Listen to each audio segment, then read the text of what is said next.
أعوذ بالله من الشيطان اللعين الرجيم. بسم الله الرحمن الرحيم.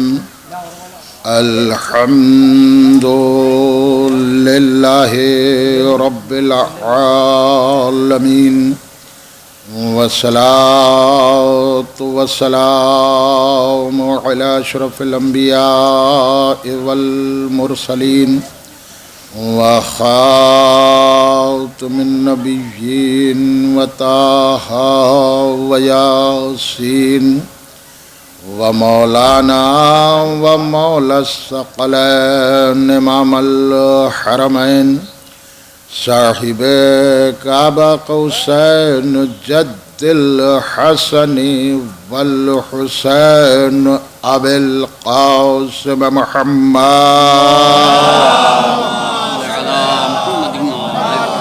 وآلہ اہل بیتہ الطیبین الطاہرین المعصومین المظلومین وَلَعْنَةُ اللَّهِ عَلَىٰ أَعْدَائِهِمْ وَمُنْكِرِ فَضَائِلِهِمْ وَغَاصِبِي حُقُوقِهِمْ أَجْمَعِينَ مِنَ الْآنِ إِلَىٰ قِيَامِ يَوْمِ الدِّينِ. أَمَّا بَعْدُ فَقَدْ قَالَ اللَّهُ سُبْحَانَهُ تَبَارَكَ وَتَعَالَى فی کتابہ المبین وہو اصدق الصادقین وقولہ الحق. بسم اللہ الرحمن الرحیم. ومن آیاتہ ان خلق لکم من انفسکم ازواجا لتسکنوا الیہا وَجَعَلَ بَيْنَكُمْ مَوَدَّةً وَرَحْمَةً. صلوات محمد.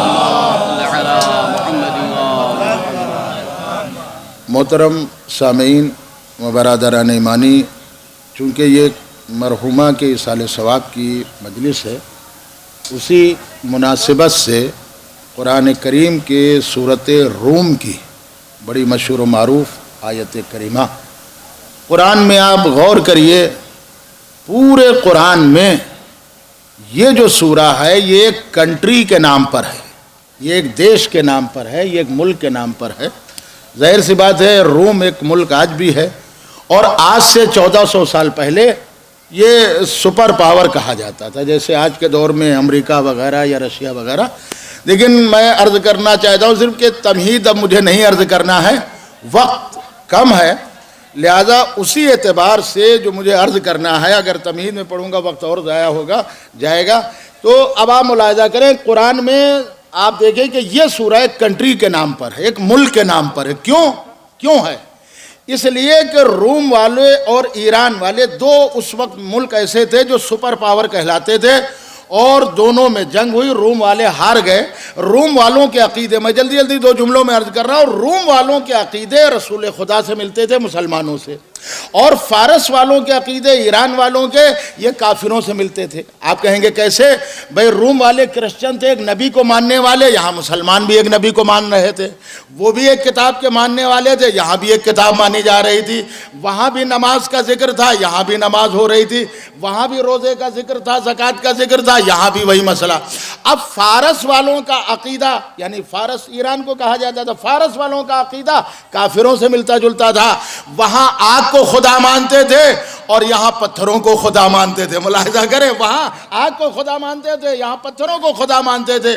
تو جو ان کا عقیدہ تھا کہ یہی آگ نے ہمیں پیدا کیا، یہی ہمیں زندگی دے گا، یہی موت، وہی ان کا بھی عقیدہ تھا کہ یہ ہمیں پیدا کرتے ہیں، یہی ہمیں موت دیتے ہیں. حالانکہ یہ کہتے ضرور تھے، لیکن قرآن میں سورۃ زمر، دیکھیں قرآن مجید کا کمال یہ ہے، خود مولائے متقیان امیر المومنین علی ابن ابی طالب علیہ السلام نے ارشاد فرمایا کہ ان القرآن ظاہرہ انیق و باطنہ عمیق. قرآن کا ظاہر خوبصورت ہے اور باطن میں علوم کی گہرائیاں ہیں. آیت اللہ شہید مرتضی مطہری نے اپنی کتاب میں تحریر فرمایا کہ جس طرح ہمارے مولا علی مسلمانوں میں مظلوم رہے، اسی طرح یہ نہج البلاغہ ہمارے شیعوں میں مظلوم ہے۔ اب آپ ملاحظہ کریں، آپ نہج البلاغہ پڑھیے تو مولا علی نے علم کے دریا بہا دیے۔ میں کہتا ہوں کہ جو نہج البلاغہ کو مکمل طور پر پڑھ لے اور سمجھ لے، وہ کسی محاذ پر بھی شکست تو نہیں کھا سکتا، ہار نہیں ہو سکتی۔ تو اب عزیزوں، مولا علی نے فرمایا یہ قرآن جس کا ظاہر خوبصورت اور باطن میں علوم کی گہرائیاں، یہ بات تو طے ہے۔ اب آ جائیے، یہ میں آپ سے پوچھ رہا ہوں کہ قرآن سبھی نے پڑھا، نہیں پڑھا ہوگا تو سنا۔ قرآن کا ایک مسئلہ یہ بھی ہے کہ بسم اللہ کی بے سے لے کے والناس کی سین تک ہر جگہ ایک سوالیہ نشان ہے۔ قرآن بار بار کہہ رہا ہے کہ اس میں غور کرو، اس میں فکر کرو، تم غور کیوں نہیں کرتے؟ کیا تمہارے دلوں پر تالے پڑ گئے ہیں؟ قرآن نے یہ بھی کہا وَرَتِّلِ الْقُرْآنَ تَرْتِيلًا، اور قرآن کو پڑھو تو ٹھہر ٹھہر کے پڑھو۔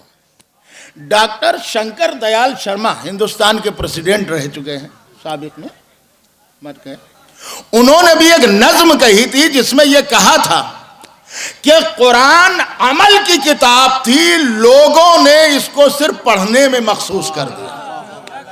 پڑھنے کی کتاب نہیں ہے، قرآن تو عمل کی کتاب ہے۔ قرآن نے جو کہا ہے اس پہ آپ عمل کریے۔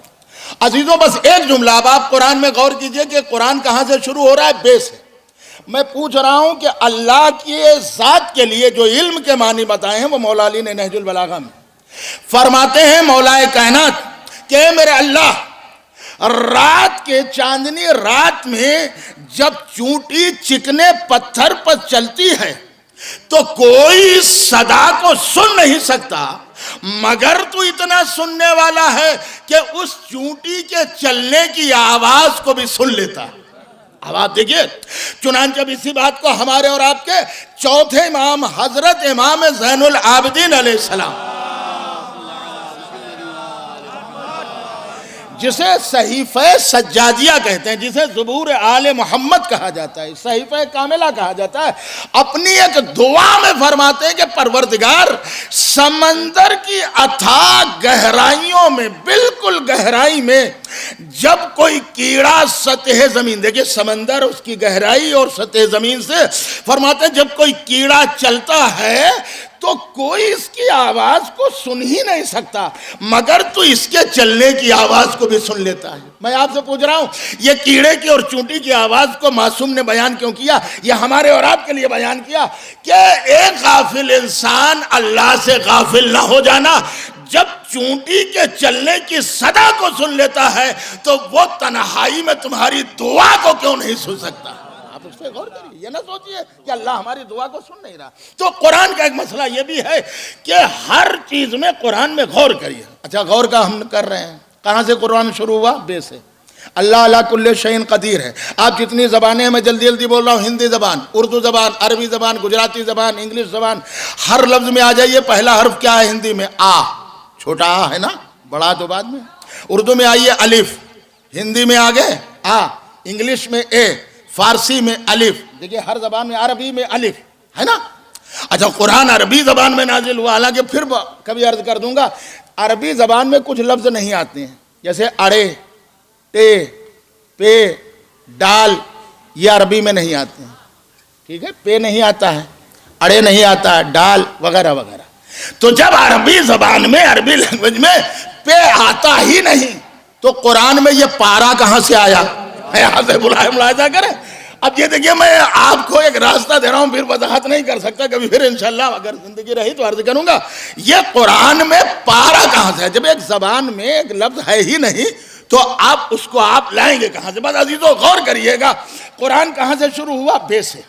میں کہہ رہا ہوں اللہ علی کل شیء قدیر ہے، پروردگار تو نے الف سے قرآن کو کیوں نہیں شروع کیا؟ بے سے شروع کرنا چاہیے، ہے نا؟ ٹھیک، بے سے شروع کرنا چاہیے، تجھے تو الف سے شروع کرنا چاہیے۔ اب آ جائیے، دیکھیں مولانا تشریف فرمائے، الف اور بے میں خاصیت ہے، جلدی جلدی عرض کر رہا ہوں۔ الف ہمیشہ اپنے اوپر زبر کو قبول کرتا ہے اور بے ہمیشہ اپنے نیچے زیر کو قبول کرتا ہے۔ تو اللہ نے اس لفظ سے قرآن کی شروعات نہیں کی جس میں غرور ہو، اس لفظ سے شروعات کی ہے کہ جس میں انکساری ہو. میں کیا عرض کر رہا ہوں بھائی، پوری توجہ. اس لفظ سے. اچھا دیکھیے، ہماری قوم کے بڑے عالم مسرور حسین صاحب قمی مرحوم ہو گئے، اعظم گڑھ مبارک پور کے تھے. انہوں نے ایک تفسیر لکھی، تفسیر مجید البیان. اس میں انہوں نے تحریر فرمایا ہے کہ یہ قرآن بے سے کیوں شروع ہوا. کہا اس میں بھی سمجھو اللہ کا راز ہے کہ قرآن بے سے شروع ہوا. اور قرآن ختم کہاں سے پہ ہوا؟ یوبسوسو فی صدور الناس من الجنت والناس. سین پہ ختم ہوا. تو کہتے ہیں اب بے کے اول کو اور سین کے آخر کو ملا لو تب بھی ایک تو لفظ بن جائے گا. بے اور سین کو ملایا تو کیا ہوا؟ بس. گویا اللہ کہنا چاہتا ہے کہ جو کچھ ہے بس قرآن میں ہے. ملاحظہ کریں، جو کچھ ہے بس قرآن میں. اور وہ لکھتے ہیں کہ اگر اسی کو الٹ دیا جائے تو یہ بس کے بدلے میں سب ہو جائے گا. گویا اللہ کہنا چاہتا ہے جو کچھ ہے سب قرآن میں ہے. اب تمہارے لیے دلیل یہ ہونا چاہیے کہ اس قرآن کی عظمت کو سمجھنے کے لیے کس سے سمجھا جائے. بات تو یہاں پر ہے، قرآن وہی سمجھا سکتا ہے کہ جن کے صحن میں یہ کتاب نازل ہوئی، جو قرآن کے ماسٹر. میں دلیل دے رہا ہوں، ہمارے ہاں لوگ جو بھٹکے ہیں اس کا ایک سبب یہ بھی ہے کہ لوگوں نے یہ سمجھا کہ قرآن جو ہے یہ ایک نازل ہوا. میں آئندہ بھی 2-4 جملوں کے بعد وضاحت کروں گا. عرش سے اللہ نے 2 قرآن نازل کیے، اور اگر قرآن ہی سے ثابت نہ کروں تو آپ مجھ سے جواب طلب کر لیں، آپ مجھ سے کوشچن کریں گے کیوں مولانا آپ نے یہ بتایا قرآن تو ایک ہی نازل ہوا مگر قرآن 2 نازل ہوا. بس عزیزو یہیں پر رک جائیے گا. اللہ نے قرآن میں سورہ روم میں ذکر کیا وَمِنْ آیَاتِهِ أَنْ خَلَقَ لَكُم مِّنْ أَنفُسِكُمْ أَزْوَاجًا لِتَسْكُنُوا إِلَيْهَا. اور اللہ کی نشانیوں میں سے ایک یہ بھی نشانی ہے کہ اس نے تمہاری ہی طرح عورتوں کو پیدا کیا. یہ کہیں الگ کی مخلوق نہیں ہے، اس کو کہیں الگ سے لایا نہیں. جس طرح انسانوں مردوں تمہیں پیدا کیا اسی طرح عورتوں کو پیدا کیا. اچھا دیکھیے، ہر چیز کو پیدا کرنے کا مقصد ہے ایک زیرو. کوئی ایسی چیز نہیں ہے جس کو اللہ نے پیدا کیا ہو اس کا کوئی مقصد نہ ہو. ایک جملے میں ہمارے اور آپ کے چھٹے امام حضرت امام جعفر صادق علیہ السلام منصور دبنیتی کا دربار ہے اور وہ شکار کھیل کے آیا. یہ وہی ہے کہ جس نے سادات کو ذبح کر کے بغداد کی دیوار بنائی. آج بھی گواہ ہے، جاتے ہیں دیکھتے ہیں. بڑا ظلم کیا شیعوں پر اور خصوصی طور پہ سادات پر. گلے کاٹے جاتے تھے، ان کے خون سے گارا بنایا جاتا. اس کے سامنے امام بیٹھ، اس نے کہا یہ شکار کھیل کے آیا تھا، ناشتہ کرنا جا رہا تھا اور اس کی ایک مکھی بار بار لگ رہی. دیکھیے بہت سے کوشچن جو اماموں نے کوشچن کے آنسر دیے ہیں، سوالوں کے جواب دیے، وہ اسی وقت کے لیے، اور بہت سے ایسے جواب ہیں جو قیامت تک کے لیے. سمجھنا آپ کو ہوگا. تو اس نے کہا فرزند رسول یہ اللہ نے مکھی کو کیوں پیدا کیا؟ جب میں ناشتہ کرتا ہوں بار بار یہ مکھی میرے اوپر لگتی ہے اور یہ آپ کو مکھی نہیں بیٹھتی تھی. امام نے اس کے 2 جواب دیے، ایک ہی جواب سن لیجئے. امام سے کہا مولا یہ بتائیے یہ مکھی کو اللہ نے کیوں پیدا کیا، اس کا کیا سبب ہے؟ کھانا نہیں کھانے دے رہے، اتنی دور سے آیا ہوں، تھک کے آیا ہوں. تو امام نے فرمایا مکھی ہم پہ تو نہیں بیٹھ رہی، تجھ پہ بیٹھ رہی. کہا یہی تو میں پوچھنا چاہتا ہوں. کہا مکھی ہمیشہ نجاست پہ بیٹھتی ہے، طہارت پہ نہیں. آئے آئے آئے ملاحظہ کریں، مکھی ہمیشہ نجاست پہ بیٹھتی ہے، طہارت پہ نہیں. کہا فرزند رسول اس کا جواب کیا؟ یہ بار بار ہم پھر اس نے سوال کیا، بہت ستا رہی ہے. تو کہا یہ مکھی تمہیں جواب دے رہی ہے، بادشاہ ہونا چیلنج کر رہی ہے. کہا کیا جواب دے رہی ہے؟ کہا اتنا بڑا بادشاہ عرب کا ایک مکھی کا جب مقابلہ نہیں کر سکتا تو شیر خدا کے لال کا مقابلہ کیا کر سکتا. صلوات پڑھیں محمد آل محمد. تو ہم نہیں جان سکتے ہیں کہ اس کی مخلوقات جو اس نے پیدا کی ان کے کیا سبب ہیں. بہرحال کوئی نہ کوئی تو سبب ہے. تو ظاہر سی بات ہے قرآن کہہ رہا وَمِنْ آیَاتِهِ أَنْ خَلَقَ لَكُم مِّنْ أَنفُسِكُمْ أَزْوَاجًا لِتَسْكُنُوا. اور اللہ کی نشانیوں میں سے ایک یہ بھی نشانی ہے کہ اس نے تمہاری ہی طرح عورتوں کو پیدا کیا. کیوں پیدا کیا؟ جب پیدا کیا تو مقصد ہے، ٹھیک ہے، ہر چیز کا ایک مقصد ہے. یہ شامیانہ تانا گیا اس کا کوئی مقصد ہے، یہ مائک لگایا گیا اس کا کوئی مقصد ہے، یہ مومنین آئے اس کا کوئی مقصد ہے. ہر چیز کا تو ایک مقصد ہے. تو جب عورتوں کو پیدا کیا تو اللہ نے مقصد بیان کیا لِتَسْكُنُوا، تاکہ شوہر اس سے سکون حاصل کرے. دیکھیں قرآن نے کہا تاکہ شوہر اس سے سکون حاصل کرے. اچھا اب یہ یاد رکھیے گا، جو شے جس مقصد کے لیے، دیکھیں میں اصالِ ثواب کی مجلس پڑھا ہوں، جو شے جس مقصد کے لیے خلق کی جائے اگر وہ اس میں کام نہ کرے تو ہے مردہ، اور اگر کام کر رہی ہے تو ہے زندہ۔ یہ لاؤڈ اسپیکر مائک لگا ہے نا، بول رہا ہے، اس کا مقصد یہی تو ہے کہ ہماری آواز یہ دور تک پہنچائے، لیکن خدا نہ خواستہ اس کا مقصد یہ ختم ہو جائے، یہ بول ہی نہیں رہا، تو بھلے سامنے یہ رکھا ہو یہ مردہ کہلائے۔ ملاحظہ کر رہے ہیں؟ یہ لاؤڈ اسپیکر۔ اچھا دیکھیے، لائٹ جل رہی ہو، بلب کا کام کیا ہے؟ روشنی دینا۔ بلب لگا ہو لیکن فیوز ہو گیا، اس میں روشنی ہی نہ ہو، تو بھلے آپ کے سامنے ہو وہ مردہ کہلائے۔ اس لیے جس مقصد کے لیے خلق کیا گیا تھا وہ مقصد میں کام نہیں کر رہا۔ تو عزیزو، جب یہی تعریف ہے زندگی و موت کی کہ جو شے جس مقصد کے لیے خلق کی جائے اگر وہ اس میں کام کر رہی تو زندہ، اور اگر کام نہ کرے تو وہ مردہ، تو پھر اب کس زبان سے لوگ کہتے ہیں کہ معاذ اللہ علی مر گئے؟ علی مرے نہیں ہیں، علی زندہ ہیں۔ کیوں؟ اس لیے کہ علی کو اللہ نے خلق کیا تھا لوگوں کی مدد کے لیے، لوگوں کی مشکل کشائی کے لیے۔ تو اگر آج بھی پوری دنیا میں یا علی کہہ کے لوگوں کی مدد ہو جاتی ہے تو سمجھو علی زندہ ہے۔ ارے کیا سن رہے؟ صلوات پڑھیں محمد علیہ محمد۔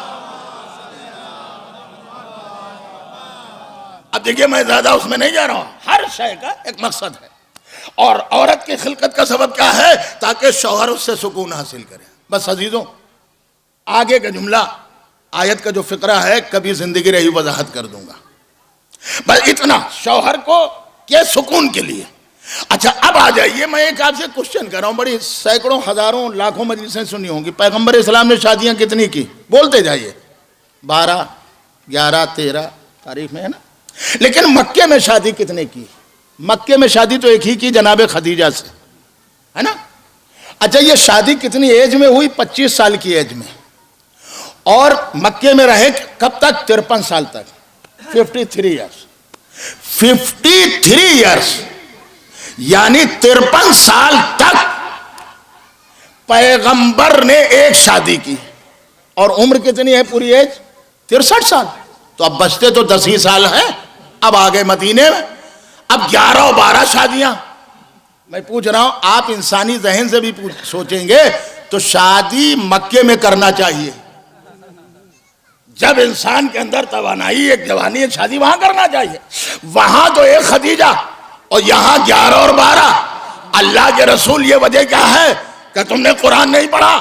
قرآن نے کہا ہے ہم نے عورت کو شوہر کے لیے سکون کے لیے بنایا، تو جب خدیجہ سے مجھے سکون مل رہا تھا، میں کیا عرض کر رہا ہوں بھائی، پوری توجہ رکھیے گا۔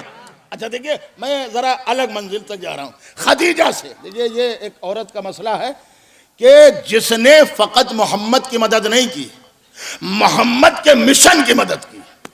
یاد رکھیے گا، ہماری مدد کرنا اور ہے، ہمارے مشن کی مدد کرنا اور۔ مولا علی نے نہج البلاغہ میں دولت کو زیادہ تر اچھا نہیں کہا، میں نے تو وہ خطبے سلیکٹ کر لیے، ایک نہیں 50 خطبے۔ فرماتے ہیں کہ خبردار، دیکھو کبھی غرور نہ کرنا، غرور کے لیے معصوم نے سب سے زیادہ کہا، یہیں پہ رک جائیے، غرور نہ کرنا۔ مولا فرماتے ہیں انسان غافل انسان، تجھے غرور کس بات کا؟ کیا آنکھ کی روشنی تیرے قبضے میں ہے؟ کیا ہاتھوں کا ہلانا تیرے قبضے میں ہے؟ کیا اپنے آپ سے چلنا تیرے اختیار میں ہے؟ اور جب کچھ نہیں ہے کہ تم مجبور ہے، تو مجبور کو حق کیا ہے کہ وہ غرور کرے؟ مجبور کو حق کیا ہے کہ وہ غرور کرے؟ آگے ایک جگہ مولا علی نہج البلاغہ میں فرماتے ہیں کہ دیکھو بھائی، 2 چیزوں پہ کبھی بھروسہ نہ کرنا، ایک دولت، دوسرے صحت۔ یہ دولت آج اس کے پاس ہے، کل یہ پہیا ناچ رہا ہے، چکر گھوم رہا، آج اس کے پاس دولت، کل اس کے پاس دولت، اس پہ بھروسہ نہ کرنا۔ اور ایک صحت، فرماتے ہیں کہ دیکھو کبھی توانا ہے اور کبھی یہ ہوتا ہے کہ ایک قدم چلنے کو محتاج ہو جاتا ہے۔ خبردار، دیکھو دولت پہ اور صحت پہ۔ ہاں معصوم نے فرمایا، اب دیکھیے اس میں کیا عکاسی، کہاں تک میں لے جانا چاہتا ہوں۔ معصوم نے فرمایا وہ انسان سب سے گھاٹے میں ہے جو دنیا میں خوب دولت کمائی، دولت تو کمائی مگر خرچ نہیں کیا، نہ اللہ کی راہ میں نہ اپنے گھر والوں پہ، بس بتائے رہو، بس بچائے رہو۔ تو اس نے دولت تو امیروں والا، مولا فرماتے ہیں اس نے دولت بڑی کمائی، خرچ نہ اپنے گھر والوں پہ کیا، نہ مذہب پہ کیا، نہ دین پہ۔ مولا فرماتے ہیں حیف ہے، افسوس ہے اس انسان پر، اب یہ جب مر گیا تو دولت اس کے وارثوں میں تقسیم ہو گئی، تو اگر وہ اچھے کام کریں گے تو ثواب ان کو ملے گا، مرنے والے کو نہیں۔ ملاحظہ کرے، اور اگر وہ غلط کام میں خرچہ کریں گے تو عذاب اس کو ملے گا۔ ملاحظہ کر رہے پوری توجہ۔ تو فرماتے ہیں حیف ہے اس انسان پر کہ جسے دولت اللہ نے بہت دی مگر زندگی اس نے فقیروں کی طرح گزاری، غریبوں کی طرح گزاری، اور حشر میں حساب اس سے مالداروں کی طرح ہوگا۔ بھائی جتنا مال دیا اسی کا تو حساب ہوگا۔ حشر میں جب حساب ہوگا تو مالداروں کی طرح ہوگا، غریبوں کی طرح نہیں ہوگا۔ اچھا اب آ جائیے یہیں پر، میں کیا کروں، میرے ذہن میں جو سمجھیے وہ فٹ ہے الارم، تم نماز کا ٹائم نہ ہو جائے، یہ وقت بالکل پتہ ہی نہیں چل رہا۔ اب یہ ہماری مجبوری بھائیوں سمجھیے کہ میں قبلہ کے لیے ایک مجمع جمع کر رہا ہوں، بس متوجہ ہو کر سنیں۔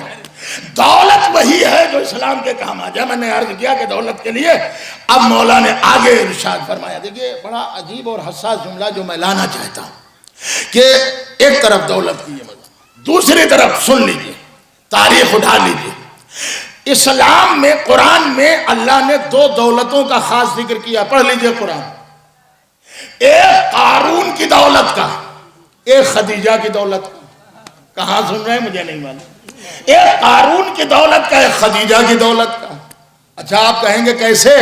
جو ڈونیشن دیتا ہے، مال دیتا ہے، اس کا بھی نام ہوتا ہے۔ زیارت وارثہ پھر پڑھیے گا جا کے، اس میں یہ آئے گا فقرہ زیارت وارثہ میں، زیارت مبسوطہ میں، اے خدیجہ کے بیٹے حسین تم پا میرا سلام۔ لیکن یہ نہیں ہے کہ اے فاطمہ بنت اسد کے پوتے حسین تم پا میرا سلام، یہ نہیں ہے۔ خدیجہ کے بیٹے تم پا میرا سلام۔ کیوں؟ مولا علی کی ماں کا نام کیوں نہیں آیا؟ فاطمہ زہرا کی ماں کا نام کیوں آیا؟ اس لیے کہ خدیجہ نے اسلام میں مال دیا۔ میں کیا عرض کر رہا ہوں بھائی، پوری توجہ۔ اسلام میں مال دیا، لہذا خدیجہ کا بھی، اب جملے چاہے جس طرح آپ سنیں، یاد رکھیے گا یہ پیغمبر کی محبت بھی ہے اور اسلام کی محبت۔ جب محبت کو اللہ کبھی ضائع نہیں کرتا، اچھی محبت۔ آپ پڑھ لیجئے تاریخ میں، پیغمبر اسلام ایک زانو پر امام حسین کو لیے ہوئے اور ایک زانو پر جناب ابراہیم کو۔ ابراہیم پیغمبر اسلام کے بیٹے ہیں، یہ سن 8 ہجری میں پیدا ہوئے اور مباحلے سے پہلے ان کا انتقال ہو گیا، اور دونوں کو پیار کر رہے تھے، کہہ رہے تھے دونوں میرے بیٹے ہیں، دونوں میرے لال ہیں، دونوں میرے آنکھوں کی ٹھنڈک ہے۔ ایک پیغمبر کا بیٹا ہے، ایک پیغمبر کا نواسا، دونوں کو پیار کر رہے تھے۔ ایک بیٹا بھی یہ بچا ہے، فوراً جبریل آ گئے اور کہا اللہ کے رسول، اللہ کہہ رہا ہے ایک نیام میں 2 تلواریں نہیں رہتی، لہذا ایک دل میں 2 محبتیں نہ رکھیے، یا تو حسین کی محبت لے لیجئے یا تو ابراہیم کے لے لیجئے، یا تو بیٹے کی محبت رکھیے یا تو نواسے کی محبت رکھیے۔ کہا ہے؟ ہاں، کہا ایک کو اللہ لے گا، ایک کی دینا ہے قربانی، یا تو بیٹے کو یا تو نواسے کو۔ کہا مگر اللہ نے یہ بتا دیا ہے یہ جو آپ کا بیٹا ہے ابراہیم، اس سے آپ کا نام چلے گا۔ نام کس سے چلتا ہے؟ بیٹے سے تو چلتا ہے، اس سے آپ کا نام چلے گا۔ اور یہ جو آپ کا نواسا ہے، اس سے آپ کا اسلام چلے گا۔ یہ جو بیٹا ہے اس سے آپ کا نام چلے گا، یہ جو نواسا ہے اس سے آپ کا اسلام چلے گا۔ اب آپ چاہے نام کو لے لیجئے اور چاہے اسلام کو لیجئے، ایک چیز کو لیجئے۔ بہت غور کیا کہ اگر حسین کو کچھ ہو گیا تو میری بیٹی صبر نہ کر پائے گی، لہذا کہا جبریل اللہ سے کہہ دو میں اپنے نام کو اسلام پر قربان کرتا ہوں، میں اپنے نام کو اسلام پر قربان کرتا ہوں۔ اور ابراہیم بیمار ہوئے، دنیا سے چلے گئے۔ اب جبریل وہاں سے آئے، کہا اللہ نے بھی آپ کو تحفہ دیا، آپ نے اپنے نام کو کس پہ قربان کیا؟ اسلام پر، حسین پر۔ ملاحظہ کریں، دیکھیں ایک بیٹا ہے، ایک نواسا، یا لفظوں کو بدل کر کہہ دوں کہ ایک نام ہے، ایک اسلام ہے، آپ نے اپنے نام کو اسلام پر قربان کر دیا، تو جبریل نے کہا اب اللہ بھی یہ آپ سے وعدہ کر رہا ہے کہ جب تک اللہ کا اسلام باقی رہے گا محمد تمہارا نام بھی باقی رہے گا۔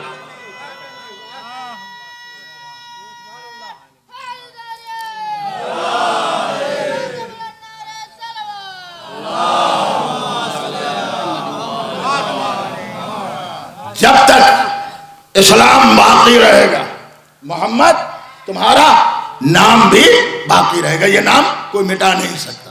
آ جائیے وہیں سے ربط دے رہا ہوں. جناب خدیجہ کتنے کتابوں کے حوالے سے کہوں. علامہ کرار حسین صاحب قبلہ وائز مرحوم انہوں نے کتاب لکھی ہے ملکۃ العرب اس میں. اور شہید دستغیب شیرازی ایران کے بہت بڑے آیت اللہ گزرے ہیں, ان کی کتاب دیکھیے زندگانی فاطمہ زہرا. دونوں کتابوں کے حوالے سے عرض کر رہا ہوں. جناب خدیجہ کی دولت کا 80,000 اونٹوں پر مال تجارت جاتا تھا.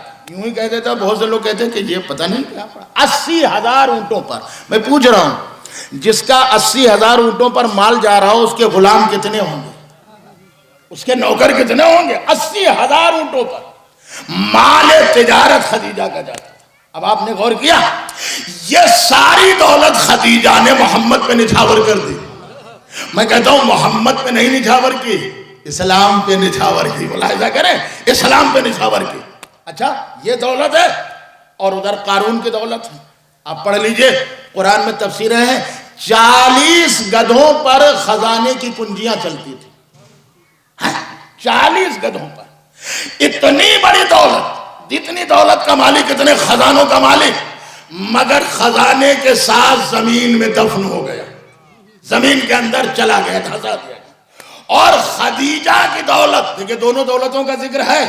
اسلام نے بتایا قرآن پڑھو, قارون والے دولت کے مالک نہ بنو, خدیجہ والے دولت کے مالک بنو. دولت ایسی ہو جو اسلام پر دی جائے. بازی تو یاد رکھیے گا, دونوں دولتوں کا پروردگار تم نے کیوں ذکر کیا؟ کہ سنو, اگر انسان غلط ہوتا ہے تو دولت کا انجام یہ ہوتا ہے, اور اگر انسان صحیح ہے تو دولت کا انجام یہ ہے. ارے بھائی میر انیر صاحب نے بھی تو یہی کہا ہے, بیت کہی ہے کہ قارون کا خزانہ ہو تو عزت نہیں ملتی, قارون کا خزانہ ہو تو عزت نہیں ملتی. ارے دولت سے کمینے کو شرافت نہیں ملتی.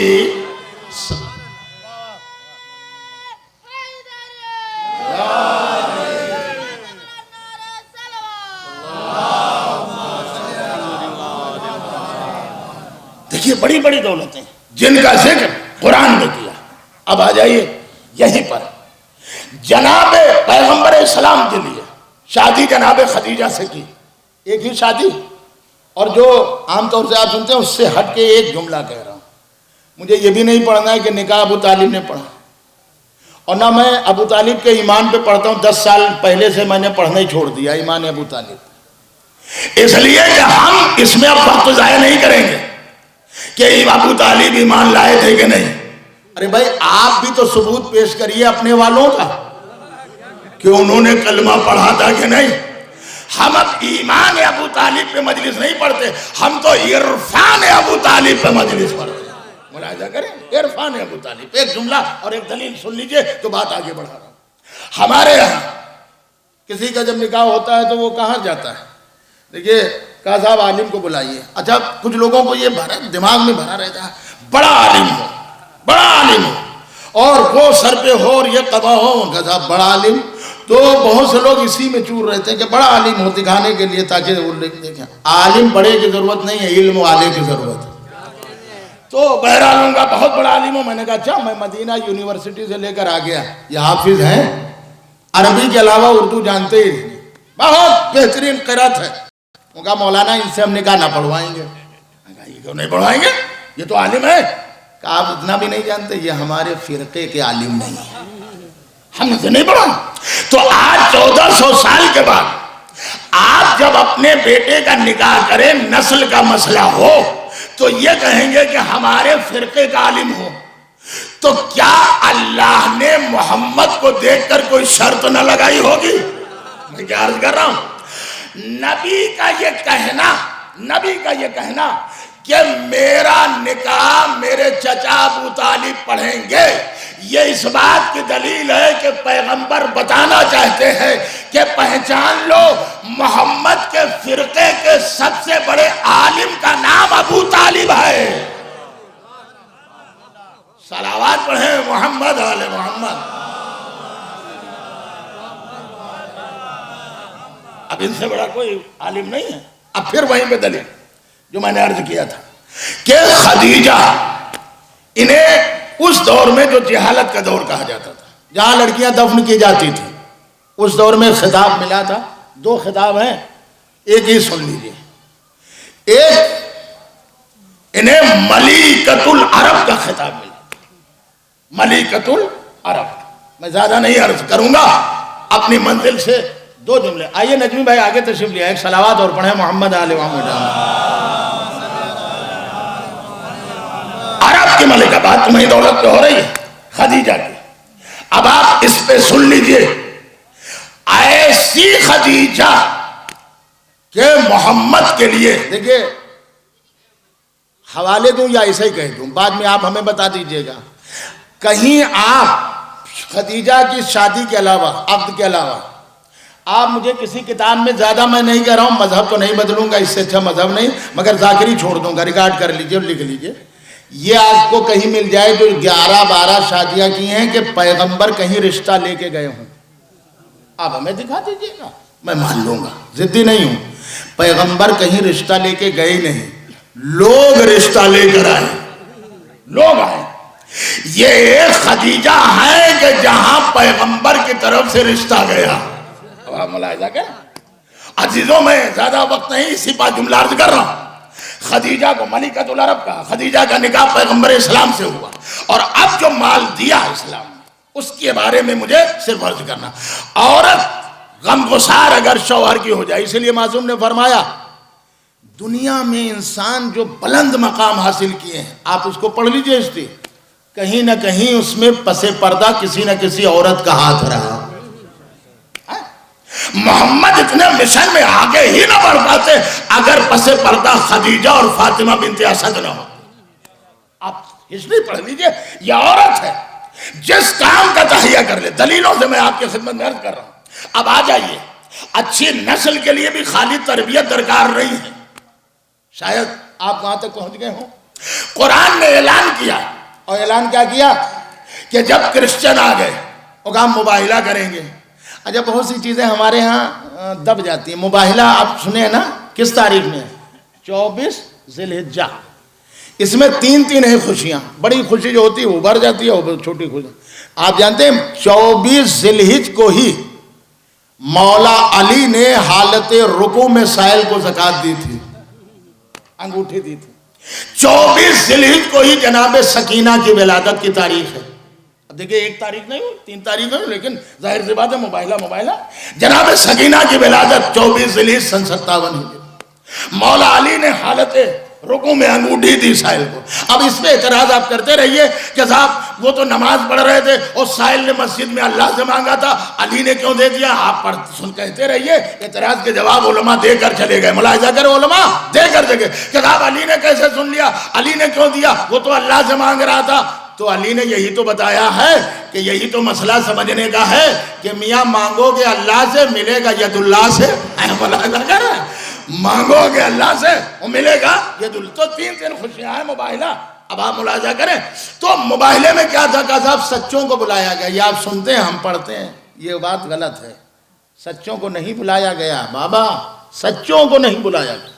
اگر سچوں کو مباہلے میں بلایا جاتا کہ محمد سچوں کو لے کر آؤ، تو آپ یقین جانے، میں کسی اور کی طرف نہ اشارہ کرتا ہوں، آپ کا ذہن جائے، میں ذمہ دار نہیں۔ اگر سچوں کے لیے ہوتا کہ سچوں کو بلاؤ تو میدان مباہلہ میں سلمان بھی جاتے، ابوذر بھی جاتے، مقداد بھی جاتے، عمار بھی جاتے، فضہ بھی جاتی، ام ایمن بھی جاتی۔ یہ جن کے نام لیے بتا دیجئے کون سچا نہیں ہے؟ سچے ہیں؟ تو مباہلے میں جو آواز آ رہی کہ فمن حاجک فیہ من بعد ما جاءک من العلم فقل تعالوا ندعو ابناءنا وابناءکم ونساءنا ونساءکم وانفسنا وانفسکم ثم نبتہل فنجعل لعنۃ اللہ علی الکاذبین۔ اے میرے رسول، اب جب یہ کرسچن آ گئے، عیسائی آ گئے اور نہیں مان رہے تو ان سے کہہ دو تم اپنے بیٹوں کو بلاؤ۔ ایک صلوات اور پڑھیں محمد آل محمد۔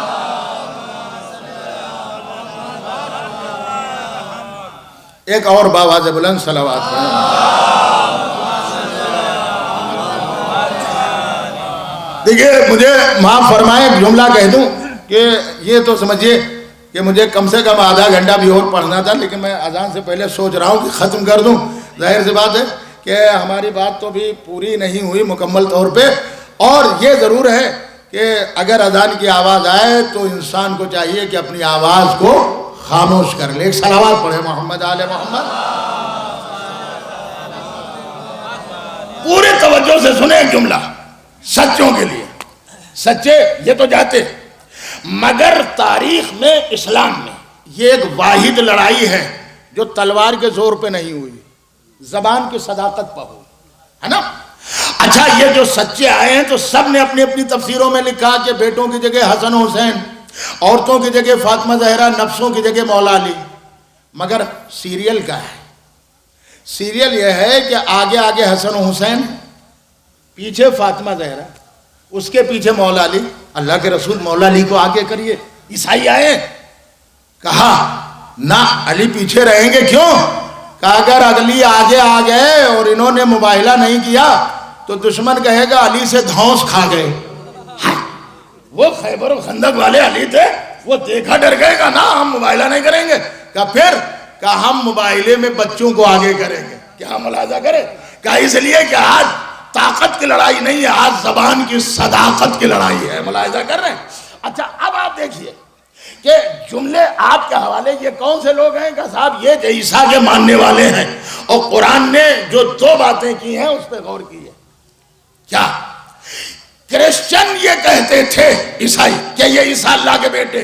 اب سمجھ میں آ گیا کہ جناب مریم زندگی بھر بیت المقدس میں رہی، اور جب ولادت کا وقت آیا تو اللہ نے کہا بی بی گھر سے چلی جاؤ. کیوں؟ پروردگار یہ تو 13-14 برس رہی تیرے گھر میں. کہا نہیں، ولادت کا وقت ہے، پروردگار ہٹا کیوں رہا ہے؟ کہا اگر آج عیسیٰ میرے گھر میں پیدا ہو گئے، ہم لوگ کیا سوچتے ہیں اللہ نے نکال دیا اس لیے کہ گھر طیب و طاہر تھا. میاں یہ مسئلہ نہیں ہے، گھر طیب و طاہر تھا، اور جو جناب مریم ہے وہ بھی معصومہ ہے، پیدا ہونے والا بچہ مسیح ہے. معصومہ کسے کہتے ہیں؟ دیکھیں ممبر کا ادب ہے اس لیے جملہ ادب سے ہی کہہ رہا ہوں. عربی میں، ڈکشنری میں، حدیث میں، روایت کے اعتبار سے معصومہ اسے کہتے ہیں جس میں طہارت کی ضد نہ ہو، جس میں طہارت کی ضد نہ ہو. لفظوں کو بدل کر کہہ دوں کہ ادھر بچے کی ولادت ہو اور ادھر ماں اٹھ جائے مصلی عبادت پہ ہو. ملاحظہ کریں تو یہ جناب مریم معصومہ، یہاں نجاست کا گزر نہیں. تو پروردگار جب تیرا گھر بیت المقدس ہے، پاک و پاکیزہ، مریم بھی معصومہ، پیدا ہونے والا بچہ مسیح، تو انہیں اپنے گھر سے نکالا کیوں؟ کہ میاں طہارت و نجاست کا مسئلہ نہیں تھا. کہا پھر؟ میں نے کہا آج اگر عیسیٰ میرے گھر میں پیدا ہو جاتے تو عیسائیوں کو مکمل دلیل مل جاتی، اور میرے نبی سے مباہلے میں وہ سینہ تان کے کہتے کہ آپ محمد آپ ہی بتائیے اگر وہ اللہ میاں کے بیٹے نہیں تھے تو اللہ کے گھر کیسے پیدا ہوئے؟ ملاحظہ کر، اگر وہ اللہ میاں کے بیٹے نہیں تھے تو اللہ کے گھر کیسے پیدا؟ لہذا میں نے کہا بی بی تھوڑی دیر کے لیے وہاں چلی جاؤ اور عیسیٰ کی ولادت ہو جائے، اس کے بعد پھر آ جاؤ. پھر تو آئیں بیت المقدس ہی میں، کہیں باہر نہیں گئی. عزیزوں یہیں پہ جملہ سن لیجئے گا چاہے جیسے سنیے. مریم کو کیوں نکالا؟ کہا تاکہ میری وحدت مشکوک نہ ہو. کیا عرض کر رہا ہوں؟ مریم کو کیوں ہٹایا؟ تاکہ میری وحدت مشکوک نہ ہو. تو پھر آپ مجھ سے جملہ سنیے کہ جیسے مریم کو ہٹایا تاکہ میری وحدت مشکوک نہ ہو، ویسے ہی مادر علی کو بلایا تاکہ میری وحدت مضبوط ہو. دلیل سن لیجئے. یہ کرسچن آئے، انہوں نے کہا مباہلہ کریں گے، مگر جب حسن حسین کے چہرے کو دیکھا تو کہا نہیں کریں گے. کیوں نہیں کرو گے جی؟ کہا ایسے چہرے یہی سنتے ہیں، مجھے وہ عرض نہیں کرنا.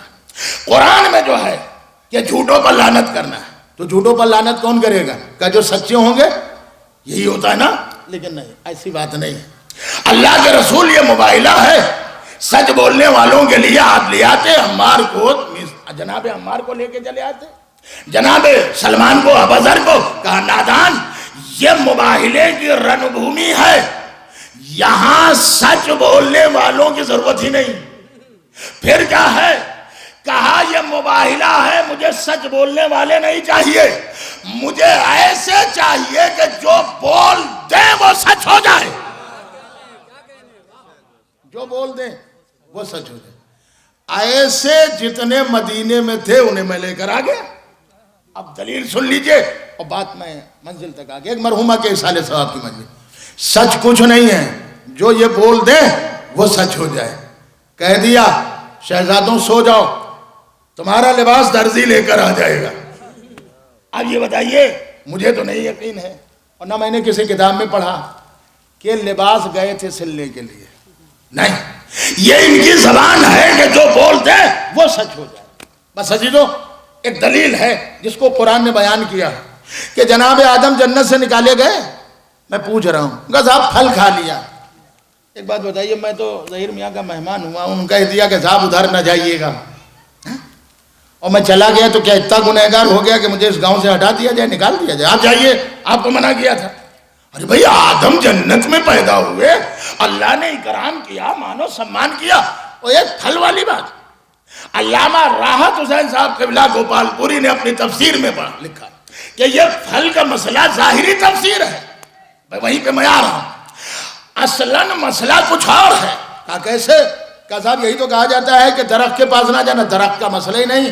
میں علماء کرام سے، میری آواز بھی ریکارڈ ہو رہا ہے، آپ دیکھیے عربی میں، آپ نہ بھی پڑھے ہوں تو بھی عرب میں گئے ہوں، بولے شجر کو درخت کہتے ہیں، پیڑ، ٹری۔ اچھا، اور ایک لفظ اور آتا ہے اسی سے ملتا جلتا، شجرہ۔ شجرہ مانے درخت نہیں ہے، باپ دادا کا نسب۔ تو اس لیے شجر سے ملتا جلتا، جیسے درخت میں شاخیں ہوتی ہیں، ڈالیں ہوتی ہیں، ویسے ہی شجرے میں ایک دادا کے منقذاب 3 بیٹے، ان کے پھر ہر ایک کے 2 3 بیٹے، اور پھر ان کے بیٹے، اب دیکھیں جڑ وہ ہو گئے دادا، اور یہ شجرہ بنا، اسی کو تو شجرہ کہتے ہیں۔ تو شجر اور شجرہ ملتا جلتا۔ اب آپ قرآن میں آئیے، انہوں نے دلیل دی کہ قرآن میں دیکھیے اللہ نے آدم سے کہا یا آدم اسکن انت وزوجک الجنہ، اے آدم تم اور تمہاری بیوی دونوں جنت میں رہیں، کھاؤ پیو سب کچھ کرو۔ ہذہ شجرہ، شجر نہیں ہے آیت میں، ہذہ شجرہ۔ اللہ نے اب جب ترجمہ کیا اس درخت کے پاس نہ جانا، نہیں، اللہ نے کہا دیکھو سب کچھ کرنا آدم، ان کے شجرے میں داخل ہونے کی کوشش نہ کرنا، ان کے جیسا بننے کی کوشش نہ کرنا، ان کے برابر تو کسی کو کائنات میں پیدا نہیں کیا۔ تو آدم کا طریقہ اولا کیا ہوا؟ جب جبریل نے آدم کو جنت دکھائی تو انہوں نے 5 نور دیکھے اور کہا کہ پروردگار یہ محمد کا نور، یہ علی کا نور، یہ حسن کا نور، یہ زہرا کا نور، یہ پنجتن کا نور، مجھے بھی ایسا نور دے دے کہ میں بھی ایسے ہی بن جاؤں۔ اللہ نے کہا آدم تمہارے دل میں یہ خیال کیسے پیدا ہوا؟ میں نے تمہیں مٹی سے بنایا، انہیں نور سے بنایا، انہیں جب نور سے بنایا تو مٹی کا خول چڑھایا، تمہیں مٹی سے بنایا نور کا خول چڑھایا۔ میں کیا عرض کر رہا ہوں؟ انہیں نور کا بنایا، مٹی کا خول چڑھایا۔ کیوں پروردگار مٹی کا خول کیوں چڑھایا؟ کہا نادان یہ ڈائریکٹ نورانی شکل میں بھیج دیتا تو جو دیکھتا وہ غش کھا جاتا، جو چھوتا وہ مر جاتا۔ ارے بھائی بجلی کے تار کو کوئی نادان انسان ہی چھو سکتا، عقل مند نہیں، اس لیے کہ جو چھوئے گا وہ مر جائے گا۔ تو یہ گھروں میں کیسے تار آئے؟ بس سائنس نے کہا اچھا اس پہ پلاسٹک کے خول چڑھا دو، ہائے ہائے ہائے ہائے، پلاسٹک کے خول چڑھا دو تاکہ فائدہ بھی ملتا رہے اور نقصان بھی نہ ہو۔ بھائی یہی حال ان نورانی ہستیوں کا تھا، یہ جو دنیا میں آتے ہیں۔ اب آپ پڑھ لیجئے معصوم کا جملہ کہ جو موسیٰ کے ہاں اللہ نے کہا نور چمکاؤں گا، کس کا نور چمکا؟ اللہ میاں کا۔ کہا اللہ کا چمکتا تو پوری دنیا میں چمکتا، یہ آل محمد کا نور تھا۔ ان کا کمال ہے کہ پھیلتے ہیں تو کتاب بنتی، سمٹتے ہیں تو نقطہ بنتا ہے۔ تو جب نور چمکا تو موسیٰ بے ہوش ہو گئے اور لوگ ختم ہو گئے۔ عزیزو یہی بات، ایک صلوات پڑھیں محمد آل محمد۔ تو عزیزو ان آل محمد کو جو اللہ نے پیدا کیا وہ مجسمے نور تھے، انسانوں کی ہدایت کے لیے ان پر اللہ نے مٹی کا خول چڑھایا تاکہ بندے چھوئیں تو غش نہ کھائیں، لوگ چھوئیں تو ہلاک نہ ہو۔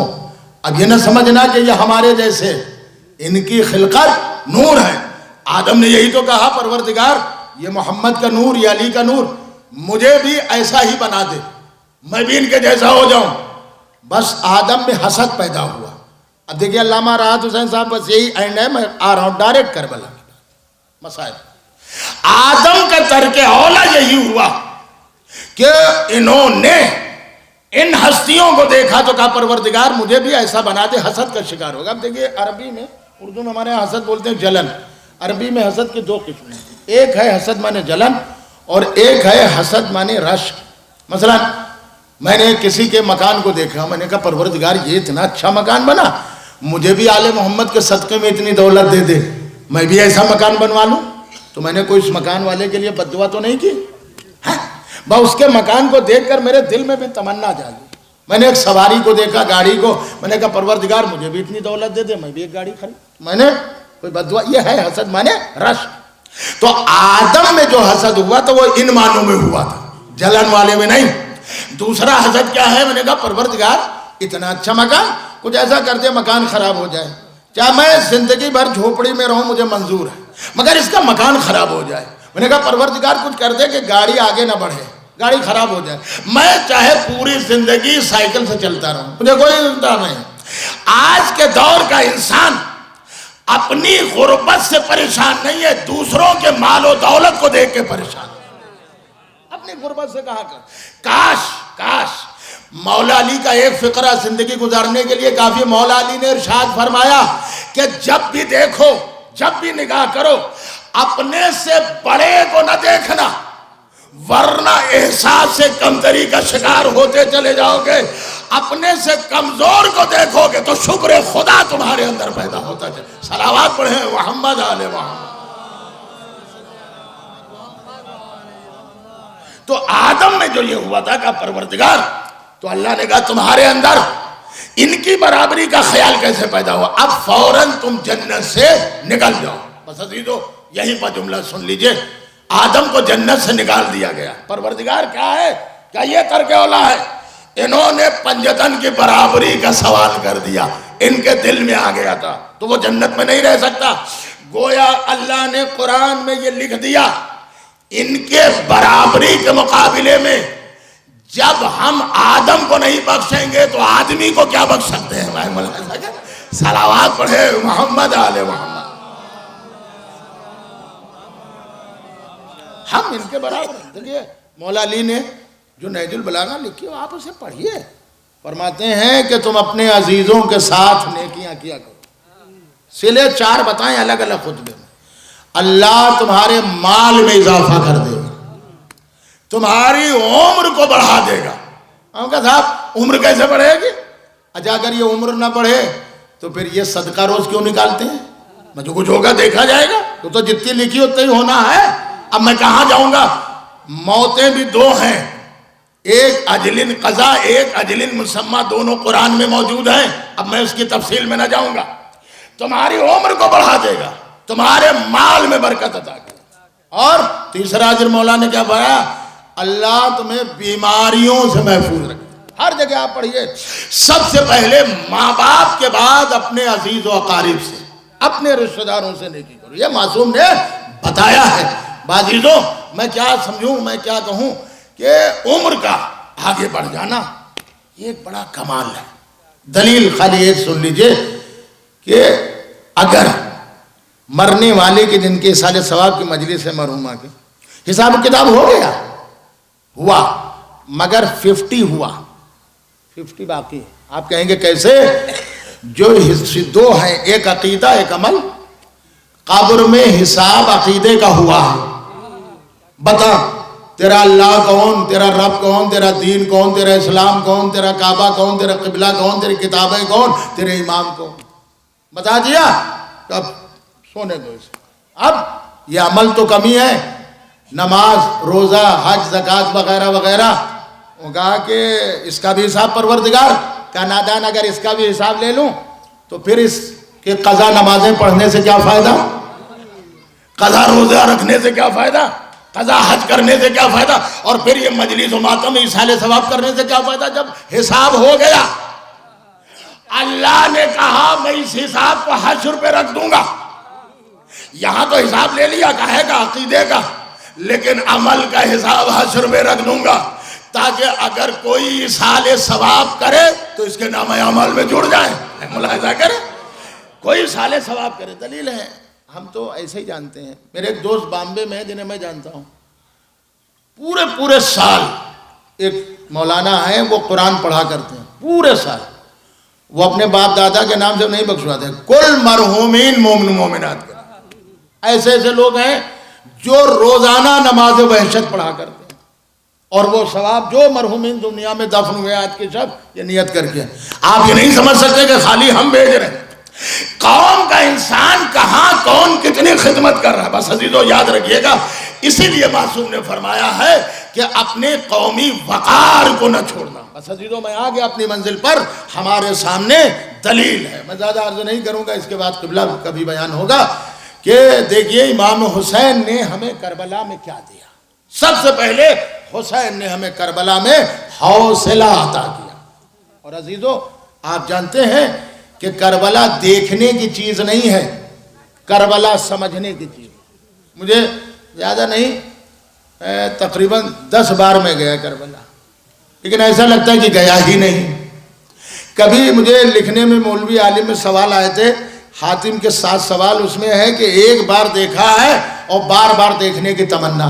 وہ میں نے کیا لکھا تھا, جو سوال کا جواب چہار درویش سے کتاب تھی سلطان مدارس سے, اور الہ آباد بورڈ سے امتحان ہو رہے تھے, تو اس میں کوشچن آیا تھا کہ ایک بار دیکھا ہے اور بار بار دیکھنے کی تمنا. جو سوال لکھا, لیکن اگر آج میں وہ ایگزام دوں اور یہی کوشچن آ جائے, سوال آ جائے کہ ایک بار دیکھا ہے اور بار بار دیکھنے کی تمنا ہے, تو میں اس کا جواب لکھوں گا کربلا ہے. ملاحظہ کریں, میں اس کا جواب لکھوں گا کربلا ہے. عزیزوں کربلا دیکھنے کی چیز نہیں ہے, کربلا سمجھنے کی چیز ہے. خود ان آنکھوں نے دیکھا کہ 40 میں 6 کروڑ سے زیادہ مجمع, بس اس کو سمجھ لی. 6 کروڑ, ارے 5 کروڑ مان لیجئے, اور میں نے حج بھی کیا ہے. اس سال 2016 میں ان کا صاحب 47 لاکھ کا مجمع. اچھا, ہمارے ساتھ کئی علماء تھے, ایسا لگتا تھا جیسے مکہ و مدینہ بھر گیا, پوری توجہ, بس یہ ہے مجلس کا محاصل. کتنے 47 لاکھ حاجیوں میں. اور کربلا میں, عرفہ بھی میں نے کیا, 1 کروڑ سے زیادہ مجمع. 40 میں اور عاشورے میں 5 کروڑ کا مجمع, 6 کروڑ کا مجمع. دنیا کے لوگ چھپاتے ہیں, اتنا بڑا مجمع دنیا میں ہوتا ہی نہیں. میں پھر کہہ رہا ہوں, کربلا بہت سے حضرات گئے ہوں گے, ایسا تو نہیں کہ کوئی گیا نہ ہو, جاتے ہیں جانے والے. کربلا ایک قصبہ ہے, ٹاؤن ایریا. مولا عباس مولا حسین کے روضے سے جس طرف بھی آپ روڈ سے جائیں گے, 15 منٹ چلیں گے, 20 منٹ شہر ختم ہو جائے گا. بس اتنی بڑی ہے کربلا. اتنے چھوٹے سے قصبے میں 5 کروڑ کا مجمع, سنا تو نہیں ہے, ملاحظہ کریں, ہو ہی نہیں سکتا. یہ کربلا میں کیسے آ جاتے ہیں؟ جگہ اتنی چھوٹی اور کربلا میں مجمع اتنا کیسے آ جاتا ہے؟ کسی نے سوال کیا تھا آیت اللہ سستانی صاحب سے کہ یہ بتائیے آقا کہ اتنی چھوٹی کربلا اور لوگ اتنے زیادہ 5-6 کروڑ کا کیسے آ جاتے ہیں؟ تو انہوں نے اپنا دامن اٹھایا اور کہا یہ ہے دامان حسین, جتنے آتے رہیں گے اسی میں سماتے رہیں گے. میں کیا عرض کر رہا ہوں, یہ ہے دامان حسین, جتنے آتے رہیں گے اتنے سماتے رہیں گے. اتنا بڑا مجمع. اب آپ اندازہ کریے, میں پھر پوچھ رہا ہوں, غور کریے, کتنا انتظام کیا ایک مجلس کے لیے, کھانے کا انتظام. 6 کروڑ 5 کروڑ کے مجمع کے لیے کھانے کے بھی تو ہونا چاہیے. میں نے بہت گھوم پھر کے دیکھا, اتنے تو تنور بھی نہیں ہیں. ایک آدمی اگر دن بھر میں 2 روٹیاں کھائے گا تو 10 کروڑ تو روٹیاں چاہیے. سوال تنور کہیں بھی نظر نہیں آ رہے, کوئی بھوکا بھی نہیں رہ رہا ہے. کیا عرض کر رہا ہوں, کوئی بھوکا نہیں رہ رہا. ایسا لگتا ہے کہ جیسے رزق کا پہیہ کربلا سے چل رہا. میں ملاحظہ کرے, رزق کی چکی کربلا سے چلے, کوئی بھوکا نہیں رہتا. اتنے لوگ یہ سماتے کیسے؟ بس کتنی سن لیجئے, مجلس تمام. کیسے سماتے؟ میں نے کہا پروردگار تو ہی بتا سکتا, ہم کس سے پوچھیں؟ آواز دی, میرے نبی سے سوال کرو. نبی نے فرمایا آؤ میں تمہیں بتاتا ہوں. کر سرکار کیسے؟ کہا زہرا کی چادر ہوگی, اسی میں میں ہوں گا, اسی میں زہرا, اسی میں حسن, اسی میں حسین, اسی میں علی. اچھا دیکھیے یہ چادر ہے, روپٹہ ہے. ملاحظہ کریں کون سی چادر؟ جس کے لیے فاطمہ نے کہا بابا سر ڈھکتی ہوں تو پیر کھل جاتے ہیں, پیر ڈھکتی ہوں تو سر کھل جاتا. اسی میں پنجتن آ گئے, اور اسی چادر میں وہ جبریل بھی آ گیا, جس کا ایک پر مشرق میں ایک پر مغرب میں, وہ بھی اس چادر میں آ گیا. میں نے کہا سرکار یہ کیا ہے؟ کہا نادان اسی لیے تو اور کوئی چادر نہیں لی, زہرا کی چادر ہے, اور اس میں کوئی اور نہیں آیا. اور آپ کہیں گے کون؟ کہا اس میں جتنے آئے ہیں سب سید ہیں. کہا کیسے؟ کہا علی ہیں, تمام ولیوں کے سردار, حسنین ہیں, جنت کے رہنے والوں کے سردار, فاطمہ ہیں, عورتوں کے سردار, نبی ہیں, نبیوں کے سردار, جبریل ہیں, فرشتوں کے سردار. عرض کر رہا ہوں جتنے ہیں سب سردار ہیں. اللہ نے کہا دیکھو یہ سرداروں کی بستی، اس میں کوئی اور نہیں، ایک چادر زہرا اسی میں سب آ گئے۔ میں نے کہا سرکار یہ کیسے؟ کہا جتنی معصوم ہستیاں بڑھتی جاتی تھی اتنی ہی چادر میں وسعت ہوتی جاتی تھی، چادر بھی بڑھتی جاتی تھی۔ تو عزیزو یہی تو معجزہ ہے۔ ارے جو چادر زہرا میں کمال تھا وہی زمین کربلا میں کمال۔ صلوات پڑھیں محمد آل محمد۔ یہ زمین کربلا کا، اور کربلا میں نے کتاب میں پڑھا ہے کہ ایک آیت اللہ نے اپنی کتاب میں لکھا، کتاب کا نام ہے کرامات علماء، مبارک پور سے شائع ہوئی، پڑھ لیجئے۔ وہ کہتے ہیں میں جب قبر میں پہنچا تو میرے سامنے ایسا لگا کہ جیسے اندھیرا ہے۔ بڑی بات ہے، کہہ دینا آسان ہے، کچھ نہیں ہوگا میاں، سب ہمارے آپ کا ہوگا، حساب بہت سخت ہوگا۔ آپ کہتے ہیں ان کا حساب نہیں ہوگا، لیکن کہیے میں لکھ کے دے دوں، ان کا حساب نہیں ہوگا۔ جو دشمن علی ہوں گے وہ بے حساب جہنم میں جائیں گے، حساب تو ہمارا ہی آپ کا ہوگا۔ آپ کہیں گے کیسے؟ ایک ایک چیز کا حساب ہو۔ عنایت اللہ نے لکھا کہ قبر میں مجھے بہت ستایا جا رہا تھا، کوئی ادھر سے کاٹ رہا ہے، کوئی سانپ، کوئی بچھو۔ میں نے ایک بار کہا یا علی، ایسا لگا کہ جیسے قبر روشنی سے بھر گئی۔ اب دیکھیے عنایت اللہ نے لکھا، اس لیے کتاب کا حوالہ۔ اور اب جو انہوں نے دیکھا تو ایک نور کا حالہ ہے۔ کہا آپ کون ہے؟ کہ تو نے پہچانا نہیں، میں تیرا 8واں امام علی رضا۔ صلوات پڑھے محمد آل۔ کہا مولا آپ؟ میں نے تو یا علی ادریک نہیں کہا تھا، کہا یہ گھر کا خاصہ ہے، پکارو کہ علی کو آئے گا کوئی نہ کوئی علی، میں ملاحظہ کرے۔ تو کہا مولا آپ؟ کہا میں ایک بار ابھی آیا ہوں، ابھی 37 بار اور تیری قبر میں آؤں گا۔ کہا مولا یہ کیسے؟ کہا تو بھی میری قبر پہ 38 بار زیارت کو آیا۔ اب جس معصوم کو جتنی بار زیارت پہ جائے گا جس معصوم کی، وہ معصوم بھی تیری قبر میں اتنی ہی بار زیارت پہ آئے گا، اور جب آئے گا قبر کو روشنی سے بھر دے گا، اس لیے کہ ہم نور ہیں۔ دیکھیں ابھی ذکر ہو رہا تھا ہم نور ہیں۔ اب عنایت اللہ نے لکھا کہ وہ جب چلے گئے تو ہم نے کہا کہ پروردگار اگر زیارت نہ ہو کی ہوتی تو ہم کتنے خسارے میں رہے ہوتے۔ بس عزیزو حسین کی زیارت ہمارے دلوں کی دھڑکن ہے۔ جب انسان کربلا جاتا ہے تو سب سے پہلے حسین کی غربت کو یاد کر کے روتا ہے، اس لیے کہ یہی وہ کربلا ہے کہ جہاں زہرا کا چمن لٹ گیا، فاطمہ کا باغ تاراج ہو گیا۔ حاضردارو جب تک دنیا باقی ہے حسین کی غربت بھی باقی رہے گی، سارے غم ختم ہو جائیں گے مگر نام حسین باقی رہے گا۔ دنیا میں کوئی انسان کہیں بھی رہتا ہے مگر جب بھی محرم آتا ہے ہائے حسین کی صدائیں آتی رہتی ہے۔ عزیزوں کتنا ماحول خراب ہو مگر نام حسین دل میں رہتا ہے، چاہے جتنی سختیاں ہوں مگر انسان چاہتا ہے کسی طرح ہم حسین کا غم منا لے۔ ہاں عزیزو ایک مرحومہ کے اصالِ ثواب کی مجلس ہے، دیکھیے اتنا مجمع آ گیا، چاہنے والوں کا مجمع آ گیا ہے۔ ہاں مگر عزیزو دو ایسے جنازے ہیں کہ جہاں پہ مجمع بالکل کم تھا۔ ایک جب فاطمہ زہرا کا لاشا اٹھا تو جنازے میں مجمع کم تھا، چاہنے والوں کا مجمع تھا۔ ہاں اور ایک اور جنازہ ہے کہ جہاں پہ مجمع ہوا ہی نہیں۔ عزیزارو میں نے دنیا میں آج تک تقریباً 45 برس کے اوپر عمر ہو رہی ہے، کہیں سنا نہیں ہے کہ کسی کا فلاں جگہ انتقال ہو گیا اور لاش کو کوئی دفن کرنے والا نہیں ملا۔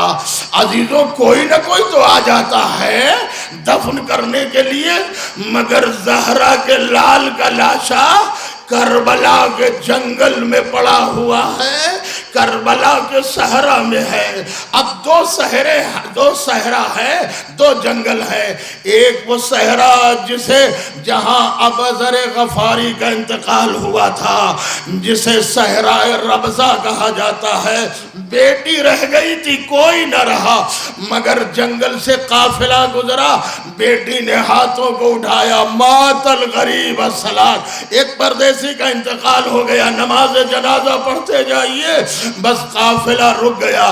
مالک اشتر بھی تھے، عمار یاسر تھے، لکھا ہے دوہرا کفن ملا، صحابی کو جنگل میں دوہرا کفن مل گیا، ہائے نواز رسول کو کفن بھی نہ ملا، لباس بھی اتار لیا گیا۔ اللہ رے زہرا کے لال کی غربت، بس عزیزو جب بچی نے دیکھا میرے بابا کو غسل دے دیا گیا، کفن پہنا دیا گیا، سپرد خاک کر دیا گیا، قافلہ چلا، بچی باپ کے لاش قبر پر گر گئی، بابا جنگل میں قافلہ جا رہا ہے، یہ بچی آپ کی صحرا میں کہاں جائے؟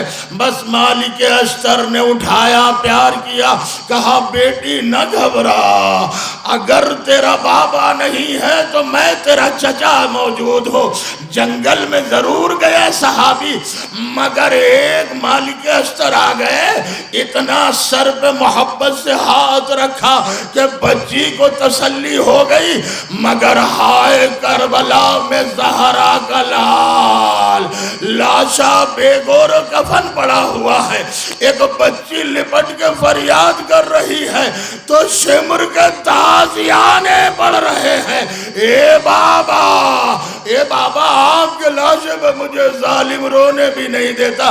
بس عزیزو میں نے دو مرثیے سنے ہیں، فاطمہ زہرا کی بیٹی نے ایک مرثیہ کہا، کب ایک جملہ کہا جب حسین کا لاشا پامال ہو رہا تھا۔